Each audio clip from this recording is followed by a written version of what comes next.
Moritz Beňovský je postava našej histórie, ktorá nás inšpiruje a ktorej meno nesie aj naše združenie, Združenie Moritza Beňovského. Moritzovi sa už za života podarilo niekoľko husárskych kúskov.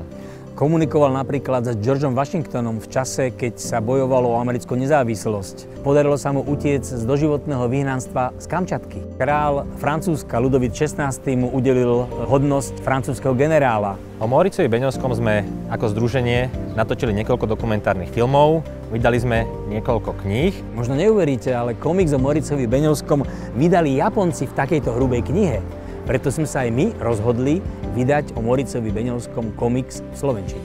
Máme námety na 14 dielov komiksu a zatiaľ sa nám podarilo vydať prvé 2. Chcem vás poprosiť o podporu, aby sme mohli vydať aj tie ďalšie. Je veľmi zaujímavé podľa mňa snažiť sa vykonštruovať taký typ dialógu, ktorý mal spád, ale aby zároveň neodbáčal priveľmi od nejakých historických faktov, aj keď samozrejme pracujeme s fabulou. Moje meno je Natael, mám 28 rokov, narodil som sa na Slovensku, pochádzam z Madagaskaru a na svoje korene nikdy nezabudnem. Maďari a Poliaci sa zaoberajú jeho dielom a životom veľmi podrobne, len na Slovensku sme k nemu takí mačovskí, že o ňom veľmi málo vieme. Pokiaľ nebudeme radi o tom hovoriť v školách, alebo aj cestou napríklad komiksu, ako by sme strácali kus seba.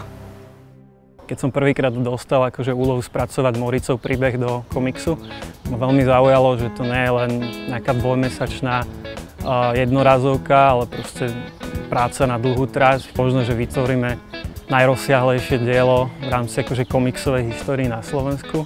Malgaši sú postilní a aj srdeční, takže keď tam bol Moritz Beňovský, určite ho prijímali, brali ho ako svoje. Tak o tom Moritzovi chcete spraviť komiks? Tak to by sa mi prevelice ľúbilo. Prácu na prvých 2 dieloch komiksu Moritz som si veľmi užil a budem sa tešiť na to, až budem môcť začať pracovať na ďalších. Budem rád, ak toto pekné dielo podporíte.